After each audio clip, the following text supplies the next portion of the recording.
कुशीनगर का प्रवक्ता, आप सभी मीडिया कर्मियों का मैं हार्दिक स्वागत और अभिनंदन करता हूं।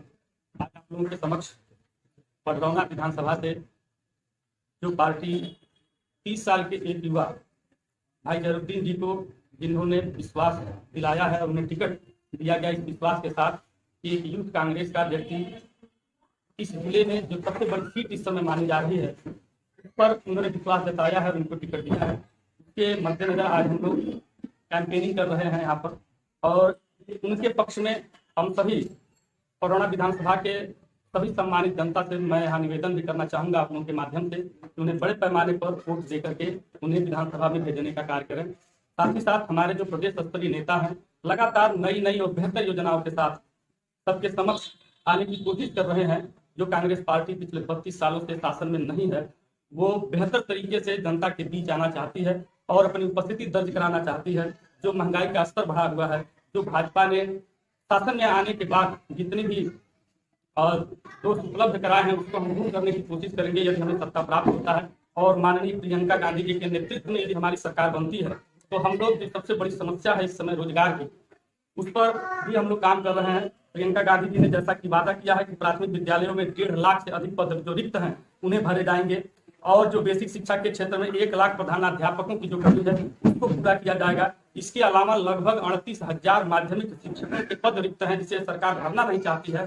सरकार अगर यदि हमारी आती है तो प्रियंका गांधी जी ने एक प्रकार से वादा किया है कि जितना शीघ्र हो सकेगा ये 38,000 पद भी भर दिए जाएंगे। इसके अलावा अगर उच्च शिक्षा के स्तर पर भी देखा जाए तो जो महाविद्यालयों में राजकीय महाविद्यालयों में 8,000 प्रवक्ताओं के जो पद खाली हैं उसको भी भरने का काम किया जाएगा।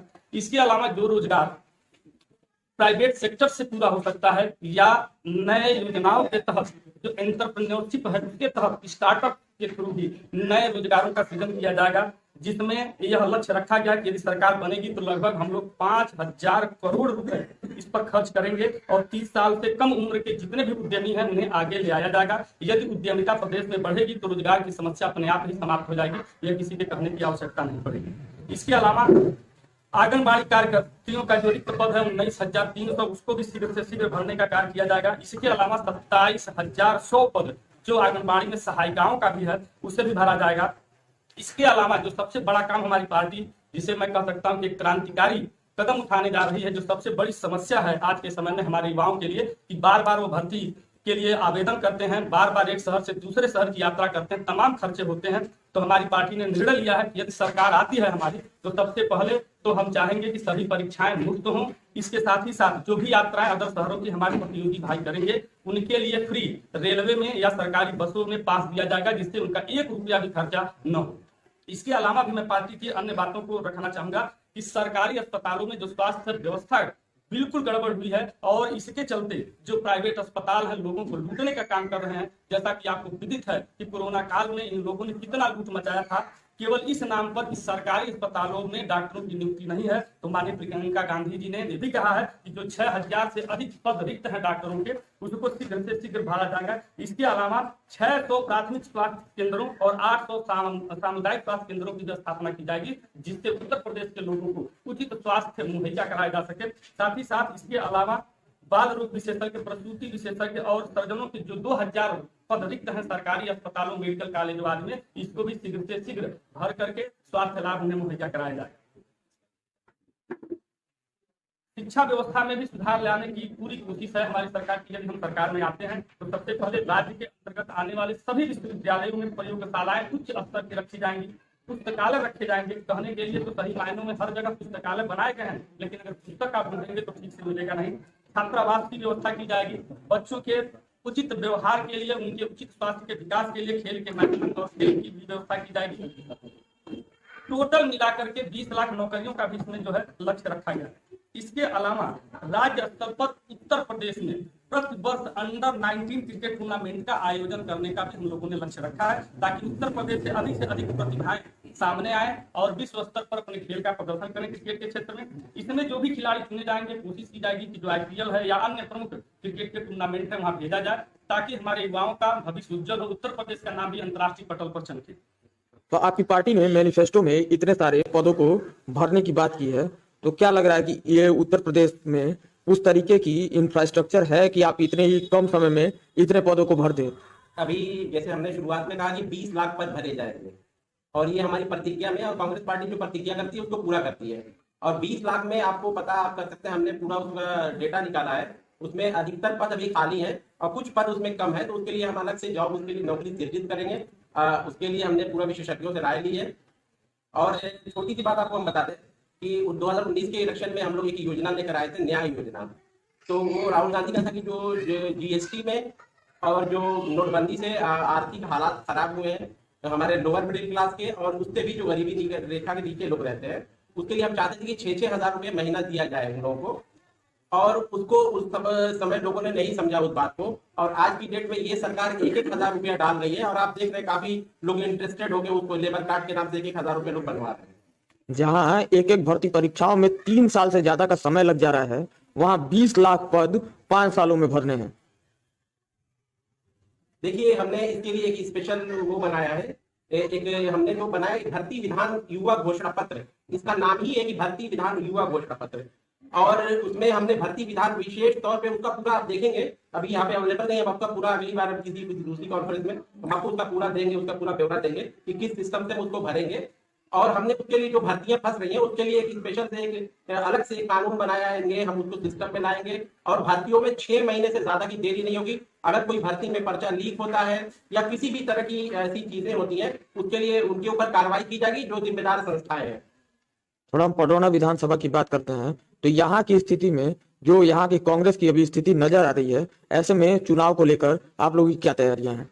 तैयारी ये कि हमारी कांग्रेस पार्टी को हम धन्यवाद देते हैं कि उसने एक ऐसे युवा को टिकट दिया है यहाँ पे जो कि लगातार संघर्ष कर रहा था। और कहीं ना कहीं हमारा शीर्ष नेतृत्व इस बात को देख रहा था कि हमारा ये युवा जो है हमारे लिए, जनता के लिए, खास तौर पे मैं इस बात को कहूंगा कि जनता के लिए वो लगातार संघर्ष करते रहे। और आपने भी देखा होगा, अगर यहाँ के रहने वाले हैं और जो मीडिया कर्मी है या जो लोग भी हैं, इस बात को समझ रहे हैं कि लगातार इन्होंने जनता के लिए संघर्ष किया है, मुद्दों पे संघर्ष किया। देखिए, मुद्दों पे संघर्ष किया है। जनहित का कौन सा मुद्दा हो, जो जब से ये सक्रिय राजनीति में पहले भी रहे हैं, पहले जब कॉलेज लाइफ में थे तब भी, जो कॉलेज की इनका हमको इनका पूरा पता है। और उसके बाद जब से ये यहाँ पे युवा कांग्रेस के अध्यक्ष बनाए गए, तब से लगातार इन्होंने 6-7 सालों में इधर लगातार संघर्ष किया जनहित के हर मुद्दे पे, चाहे वो महंगाई का रहा हो, बेरोजगारी का रहा हो, सड़कों का मुद्दा रहा हो, पानी की निकासी का रहा हो। उसके साथ ही साथ ये लोगों की मदद करने का भी काम किया है, जगह जगह इन्होंने मदद की है, पहले भी मदद की थी और कोरोना टाइम में तो काफी ज्यादा इन्होंने लोगों की हेल्प की है। तो इसके लिए हम ये सोचते हैं कि कांग्रेस पार्टी ने एक युवा उम्मीदवार इसलिए बैठाला है यहाँ पे। हमने युवा को इसलिए मौका दिया है कि हम राजनीति में एक परिवर्तन चाहते हैं, और राजनीति में परिवर्तन तब होगा जब युवा नई सोच के साथ राजनीति में आता है, और वो एक नई चीज होती है और वो एक नई सोच के साथ आता है। और हम ये चाहेंगे कि पडरौना की जनता और पडरौना के लोग, पडरौना के युवा और पडरौना के आम जन, इनके संघर्षों को देखते हुए हम कांग्रेस पार्टी के प्रवक्ता की हैसियत से एक बार ये चाहेंगे कि इनको आप जनता यहाँ की आशीर्वाद दें, यहाँ के लोग इनको आशीर्वाद दें, और एक मौका जरूर दें इनको, इनके मतलब मेहनत को देखते हुए, और एक परिवर्तन के लिए, एक ऐसे चीज के लिए जो कि आप देखते आए यहाँ राजनीति कैसी होती है, आपको हमसे ज्यादा भली भांति परिचित है यहाँ की राजनीति से। इतने बड़े कद के नेता आरपीएन सिंह आपकी पार्टी को छोड़कर दूसरे पार्टी में शामिल हुए हैं, वो कितना इम्पैक्ट डालेगा इस बार पूर्वांचल की राजनीति में? कुंवर साहब, उनके साथ मैंने राजनीति की है और कहीं ना कहीं मैं उनकी राजनीति से प्रभावित होकर उनके साथ रहा, लेकिन ये विचारधारा की राजनीति है। अभी मेरे पास कुंवर साहब के मतलब बहुत सारी वो है, और उन्होंने वो सोच मेरे अंदर डाली कि कांग्रेस पार्टी की विचारधारा है। और ये मैं अपनी बात नहीं कर रहा हूँ, उनके बहुत सारे आप पुराने उसमें देख भी सकते हैं कि वो बोलते हैं कि जैसे कि ये गांधी की विचारधारा है, और गांधी की विचारधारा में बहुत सारे लोग आए और समय दिए, अपना पूरा जीवन गुजार दिए। तो मैं समझता हूँ कि मैं उनकी उसी विचारधारा से सोच के कांग्रेस पार्टी में था, और आज भी मैं कांग्रेस पार्टी में हूँ। और ये विचारधारा है, कांग्रेस पार्टी ने देश का निर्माण किया है। आप देखिए, देश को निर्माण करने वाली पार्टी है, और ये ऐसे मुद्दों पे नहीं जाती है, ये छोटे छोटे मुद्दों पे हम राजनीति नहीं करते। तत्कालिक राजनीति, बहुत सारे लोग कहते हैं इस मुद्दे पे नहीं गए, उस मुद्दे पे नहीं गए, लेकिन हम चूंकि दीर्घकालीन राजनीति, कांग्रेस पार्टी को पता है कि देश के लिए हम राजनीति कर रहे हैं। एक किसी जाति, किसी धर्म के लिए राजनीति हमको नहीं करनी है, हमको करनी है तो देश के लिए राजनीति करनी है। भले ही चुनाव में हमको कभी कभी इसका नुकसान भी उठाना पड़ता है, इसके लिए कोई वो नहीं है। हम देश की विचारधारा के साथ जुड़े हुए हैं, और ये गांधी की विचारधारा है, नेहरू की विचारधारा है, और नेहरू के गांधी। और आपको पता है, जो लोग बोलते हैं नेहरू क्यों बस, तो नेहरू एक वो है कि गांधी क्यों नेहरू को प्रियोरिटी देते थे, इसके लिए बहुत सारी बुक्स हैं, आप पढ़ सकते हैं। और हम इस बात को समझते हैं कि ये गांधी की विचारधारा वाली पार्टी है और देश को आगे ले जाने वाली विचारधारा है ये। इसलिए हम समझते हैं कि जनता कहीं ना कहीं इस बात को ध्यान देगी, इस बात को समझेगी। जिस दिन उन्होंने भाजपा में सदस्यता ग्रहण की, अपने मंच से उन्होंने कहा था कि कांग्रेस पार्टी की विचारधारा वो विचारधारा नहीं है, वो बदल चुकी है। अब मैं वो बड़े हैं, उनकी विचार बातों पे टिप्पणी नहीं करना चाहूंगा, लेकिन आप मुद्दों पे देखेंगे तो लगातार हमारे राहुल गांधी जी जो है, लगातार उनको आप संघर्ष करते हुए पाएंगे। जब से वो सक्रिय राजनीति में राहुल गांधी जी आए, उन्होंने किसी भी, आप देखिए जो हमने राहुल गांधी जी की देन है, जो ये फूड सिक्योरिटी एक्ट है जिसके तहत अनाज बट रहा है, वो राहुल गांधी का फोकस, आरटीआई राहुल गांधी जी लाए। और राहुल गांधी जी एकदम एक तरह से एकदम सीधी वाली राजनीति करते हैं, उनके अंदर कोई छल कपट नहीं है, चाहे वो किसानों का मुद्दा रहा हो, और कोरोना के आने से पहले उन्होंने कोरोना के लिए वार्निंग दी।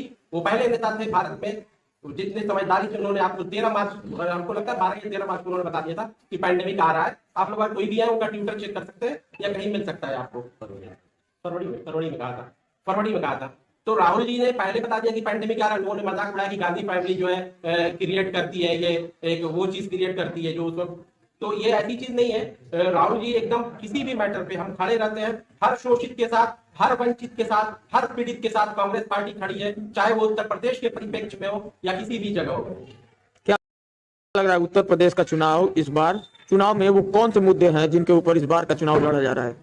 देखिए, कांग्रेस पार्टी अपने मुद्दों पे चुनाव लड़ती है, हम जनता के मुद्दों पे चुनाव लड़ेंगे। हमको ये नहीं मालूम कि मीडिया में क्या परसेप्शन बनाया जा रहा है। मीडिया जो भी परसेप्शन बनाए, मीडिया में क्या परसेप्शन बना रहा है, कहीं जाति के आधार पे हो रहा है, कहीं अगड़े पिछड़े की बात पे हो रहा है। हमारे नहीं, हमारे लिए सारे देश के नागरिक है और हम सबके लिए लड़ेंगे। जहां कोई वंचित होगा, कोई शोषित होगा, उसके लिए हम खड़े होंगे और राजनीति करेंगे। और जनता के मुद्दों को लेकर हमने 5 साल संघर्ष किया उत्तर प्रदेश में, और हम जनता से ये उम्मीद करते हैं कि जनता एक बार कांग्रेस पार्टी को मौका दे। कांग्रेस पार्टी ने, आप शायद सबसे युवा है जिन्हें पडरौना से इस बार प्रत्याशी बनाया है, तो क्या लग रहा है कि इस बार पडरौना में चुनाव के कौन से मुद्दे हैं जिनके ऊपर चुनाव लड़ा जाएगा? देखिए, तो सबसे बड़ा मुद्दा युवाओं के साथ जो छल हो रहा है, उस पे इस बार हम लोग चुनाव में उतरेंगे। ये जो सबसे बड़ा मुद्दा होता है, जैसे राजनीतिक, जैसे एक कहावत कहा गया है, राजनीति में कहावत है कि जिसकी जितनी संख्या बारी उसकी उतनी हिस्सेदारी। देश की 65% आबादी युवा है और युवाओं को राजनीति में भागीदारी कितनी मिल रही है? तमाम राजनीतिक पार्टियों के प्रत्याशियों की सूची उठाकर देख लीजिए तो ज़्यादातर उसमें जो नौजवान हैं तो उनको काम पे लगाया रखा जाता है। 30-35 साल तक वो काम करते हैं, उसके बाद जब एक उम्र चली जाती है तो उनको कहीं से भी राजनीतिक भागीदारी भी नहीं मिल पाती है, छलावा किया जा रहा है। दूसरी चीज़ कि जो सबसे पडरौना विधानसभा में जो सबसे अहम मुद्दा है वो सड़कों की है। सड़कों का इस तरीके से सड़कें टूटी हुई है कि तमाम वादे किए जा रहे हैं, गड्ढा मुक्त सड़कों की बात की जा रही है, नवनिर्माण सड़कों की बात की जा रही है, लेकिन हकीकत जमीन पर कुछ और है। सड़कें बदहाल हैं और बाकी हमारे भारतीय जनता पार्टी के सारे नेता मालामाल हैं। उसके बाद तो जो सेकेंड मुद्दा आता है बिजली का। पडरौना में जब भी गर्मी आती है तो लो वोल्टेज और बिजली फाल्ट की समस्या बढ़ जाती है। अधिकारी उससे पहले कोई तैयारी नहीं करते, ना ही कोई ऐसा जनप्रतिनिधि है जो पहले से इन समस्याओं को ध्यान में रखते हुए दबाव बना सके और पहले प्रशासन को सचेत कर सके कि आने वाले दिनों में कोई समस्या ना हो। जनप्रतिनिधि नदारद रहते हैं और बिजली की व्यवस्था से लोग यहाँ परेशान रहते हैं। और भी बहुत सारी समस्या हैं जिनमें सिंचाई की समस्या है और जल निकासी की समस्या है। इन सारे बातों को लेकर के पडरौना विधानसभा में हम लोग पहुंचेंगे। नौजवानों से आहूत किया जाएगा नौजवानों को कि आप ज़्यादा से ज़्यादा पार्टिसिपेट करें। और ये पहला मौका ऐसा है कि जब किसी पार्टी ने 31 साल के किसी युवा पर दांव खेला है, 31 साल के किसी युवा को ये जिम्मेदारी दी है कि वो अपने नेतृत्व को समेट सके और अपने नौजवानों के हक की लड़ाई लड़ सके। इसलिए ये सारी लड़ाई। दूसरी चीज़ ये है कि अगर पडरौना विधानसभा की जनता अपने इस नौजवान साथी, जो कि देखिए 12 वर्षों से हम लोग सेवा के फील्ड में रहे हैं, हम और हमारी टीम में बहुत सारे सदस्य हैं, वो सारे लोगों ने बिना, कोई ऐसा नहीं है कि जो किसी बड़े परिवार से आता है, कोई ऐसा नहीं है जो किसी विधायक का बेटा हो या किसी मंत्री का बेटा हो या किसी बड़े कॉर्पोरेटर का बेटा हो। सब लोअर मिडिल क्लास की फैमिली से हम लोग आते हैं। और लेकिन फिर भी जहाँ कहीं आग लग गया, कहीं बाढ़, कभी डिजास्टर ऐसे आ जाते हैं जिन पे जैसे बाढ़ की समस्या हो जाती है, तो उन सूरत में हम लोग की टीम क्राउड फंडिंग के जरिए लोगों से मांग करके थोड़ा थोड़ा इकट्ठा करके और उन जरूरतमंद परिवारों तक पहुंचते हैं। तो ये बड़ी समस्याएं जो रही हैं, उन समस्याओं से लड़कर हम अपने आप को एक जनसेवक के रूप में स्थापित करने में कहीं ना कहीं थोड़ा बहुत कामयाब हुए हैं। लेकिन अगर पडरौना की जनता इस 31 साल के नौजवान को मौका देती है तो आने वाले दिनों में यहाँ जो आपने देखा कि अभी हमारे प्रवक्ता कह रहे थे कि जो 1.5 लाख से ऊपर प्राथमिक विद्यालय में शिक्षकों की तैनाती की जाएगी, तो प्राथमिक विद्यालयों की हालत क्या है? आज हमारे नेता अगर चाहे तो प्राथमिक विद्यालयों की स्थिति सही हो सकती है, लेकिन सरकार उन तमाम सरकारी संस्थाओं को बेचने का काम जरूर कर रही है, लेकिन सरकारी संस्थाओं को सुधारने का काम नहीं कर रही है। तो ये कोशिश किया जाएगा कि ज्यादा से ज्यादा प्राथमिक विद्यालयों में सुधार लाया जाए ताकि गरीब मजदूर किसान के बेटे उन विद्यालयों में अच्छी शिक्षा प्राप्त कर सके। और उस प्राथमिक विद्यालय के साथ नए शिक्षण संस्थान भी खुलवाने का प्रयास किया जाएगा, जिसमें स्किल डेवलपमेंट और तमाम ऐसे रोजगार मिलने वाले कोर्सेज रहेंगे जो वहां पे नौजवानों को नए रोजगार सृजन में अच्छा सहयोग करेंगे। और जो अहम मुद्दा है कि बहुत सारे जैसे बड़ी बड़ी कंपनियां होती हैं कि जो जिनसे अगर डिमांड किया जाए कि आप हमारे क्षेत्र में आइए, वहाँ कैंपस सिलेक्शन करिए, तो वो लोग आते हैं और यहाँ पे नौजवानों से युवाओं से मिलकर और उनकी सारी चीजें डॉक्यूमेंट्स वगैरह चेक करने के बाद और उनकी योग्यता देखने के बाद कैंपस सिलेक्शन करते हैं। तो इस तरह का कोई कैंप, हालांकि हमारे पडरौना विधानसभा में 2 मंत्री हुए हैं और अब तो मंत्रियों का पूरा तांता ही बच गया है, लेकिन इस तरह यहाँ के नौजवानों पे रोजगार के मसले पे किसी के अंदर वो चेतना नहीं नजर आती है जो चेतना नजर आनी चाहिए। आने वाला समय नौजवानों का समय होगा, चाहे राजनीतिक हिस्सेदारी की बात होगी, चाहे रोजगार की बात होगी, या जिस भी सेक्टर की बात होगी, वहाँ नौजवान ही चलेगा और नौजवान ही काम करेगा। एक बार कहा गया है कि राजतंत्र खत्म होते ही लोकतंत्र यहाँ बहाल हो चुका है, इसलिए कि लोकतंत्र कहता है कि एक गरीब से गरीब आदमी, एक मजदूर का आदमी, एक किसान का बेटा भी अपनी योग्यता के आधार पर वो बड़े से बड़े पद को सुशोभित कर सकता है। और राजतंत्र ये कहता है कि राजा का बेटा ही राजा होगा। लेकिन लोकतंत्र में आते ही मेरे जैसे एक साधारण परिवार के नौजवान को ये मौका मिला कि पडरौना विधानसभा में तमाम बड़े धुरंधरों के सामने आप लोगों के जनसेवा का मौका प्राप्त कर सकूं। लेकिन मैं इनवाइट करता हूं, मैं आहूत करता हूं अपने तमाम नौजवान साथियों को कि ये मौका है आपके पास। एक तो सबसे पहले युवा नेतृत्व को और साधारण परिवार के व्यक्ति को अगर आप चुनाव जिताते हैं तो एक और बड़ा मैसेज जाएगा। उसके साथ में कांग्रेस पार्टी में आपको इनवाइट करता हूं कि आप आए और यहाँ जन समस्याओं को लेकर लड़े। यहाँ निखर कर आप सामने आएंगे, तब कर जब सामने आएंगे, हीरा सोना तपने के बाद ही उसकी निखार आती है। तो आप जब संघर्ष करेंगे तो यकीनन संघर्ष करने वालों की पहचान आज कांग्रेस पार्टी में बुलंदी पर है। आप आदरणीय अजय कुमार लल्लू जी को देख लीजिए कि वो संघर्ष करते हुए आज किस मकाम पे पहुंचे हैं। हमारा संघर्ष तो उनके सामने कुछ भी नहीं है, बिल्कुल कम है, लेकिन फिर भी इस छोटे कार्यकर्ता को भी उन्होंने पडरौना विधानसभा, जो कि सबसे टॉप क्लास की विधानसभा पूरे उत्तर प्रदेश में, वहां से मौका दिया। आप अगर आते हैं, यहाँ काम करते हैं, यहाँ संघर्ष करते हैं, जनता की हक की लड़ाई लड़ते हैं, तो यकीनन आने वाले दिनों में आपको भी